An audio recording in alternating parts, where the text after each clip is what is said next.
नमस्कार, the leader Hindi के Bareilly bulletin में आपका स्वागत है। मैं हूं आपके साथ अपना प्रस्तोगी। आइए फटाफट अंदाज में जानते हैं कि आज बरेली में दिन भर क्या रहा। मोदी योगी की दहाड़ के बाद बरेली में गरजेंगे अखिलेश यादव।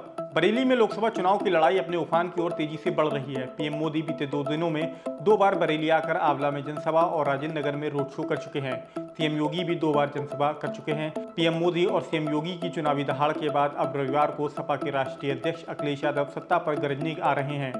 अखिलेश यादव बिशप मंडल इंटर कॉलेज के मैदान में चुनावी जनसभा को संबोधित करेंगे और पीडीए का नारा देकर सपा प्रत्याशियों के लिए माहौल बनाएंगे। शनिवार को सपा जिलाध्यक्ष शिवचरण कश्यप, पूर्व महापौर सुप्रिया ईरन समेत तमाम सपा पदाधिकारी जनसभा की तैयारियों का जायजा लेने पहुंचे। बाहुबली धनंजय सिंह कड़ी सुरक्षा के बीच सेंट्रल जेल में शिफ्ट। पूर्वांचल के बाहुबली और पूर्व सांसद धनंजय सिंह को लोकसभा चुनाव से ठीक पहले शनिवार को कड़ी सुरक्षा के बीच जौनपुर जेल से बरेली सेंट्रल जेल में शिफ्ट कर दिया गया है। शनिवार शाम करीब 6:15 बजे धनंजय सिंह को एम्बुलेंस के जरिए बरेली लाकर सेंट्रल जेल की हाई सिक्योरिटी बैरक में दाखिल किया गया है। धनंजय सिंह को बरेली लाते समय रास्ते में पुलिस काफिले के साथ उनके रिश्तेदारों और समर्थकों की गाड़ियां भी मौजूद रहीं। धनंजय सिंह के साथ उनके दर्जनों समर्थक भी सेंट्रल जेल पहुंचे। उधर शनिवार दोपहर में हाईकोर्ट से धनंजय सिंह को जमानत मिल गई है। मंगलवार तक धनंजय सिंह जेल से रिहा हो सकते हैं।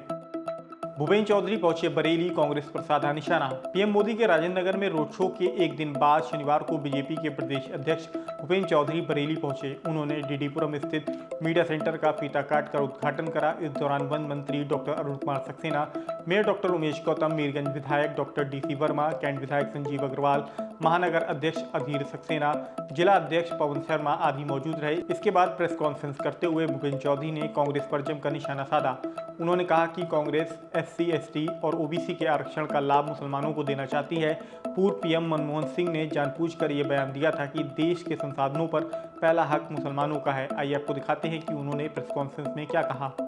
कांग्रेस का हमेशा एजेंडा सामाजिक टकराव और देश को विवादित मुद्दों की तरफ ले जाने का रहा और कांग्रेस की मंशा हमेशा गरीबों को गरीब बनाने की रही है। आज जिस प्रकार से कांग्रेस के लोग बयानबाजी कर रहे हैं, उससे उनका जो हिडन एजेंडा है और जो उनका घोषणा पत्र आया है, उस हिडन एजेंडे को देश को आगाह करना जरूरी है। कांग्रेस हमेशा SC, ST और OBC के आरक्षण को ख़त्म करके मुस्लिमों को आरक्षण देने की बात करती रही है और उनके जो संवैधानिक पदों पर बैठे लोग रहे हैं अलग अलग समूह में, उसमें से एक देश के प्रधानमंत्री मनमोहन सिंह जी ने कहा है कि देश के संसाधनों पर पहला हक मुस्लिम समाज का है। उन्होंने 9 दिसंबर 2006 को नेशनल डेवलपमेंट काउंसिल के 52वें मीटिंग में उन्होंने संबोधित करते हुए ये बात कही है और मनमोहन सिंह जी ने भूलवश या गलती से ये बयान नहीं दिया, उन्होंने जानबूझकर दिया। अभी विरासत वाले विषय पर कहा है कि व्यक्ति के निधन के बाद 45% संपत्ति राज्य को चली जाएगी और 55% संपत्ति जो उसके वारिस है उन्हें मिलेगी। तो आप जानते हैं कि जो राज्य को जाएगी, सरकार को जाएगी, वो किसे देना चाह रहे हैं। मुस्लिम युवक ने बीजेपी को दिया वोट तो घर में फेंक रहे गंदगी। जियाउल हसन बहेड़ी के तिलमाची गांव के रहने वाले हैं। जियाउल हसन का आरोप है कि जब से उन्होंने 19 मार्च को पीलीभीत लोकसभा सीट पर हुए चुनाव में बीजेपी को वोट दिया है, तब से गांव के ही कुछ दबंग उन्हें तरह तरह से प्रताड़ित कर रहे हैं। उनके घर में रात के वक्त मिट्टी की हड़िया में मानव मल और गंदगी भरकर फेंक रहे हैं। पहले 22 अप्रैल को और फिर 24 अप्रैल को ऐसा वाकया उनके साथ हो चुका है।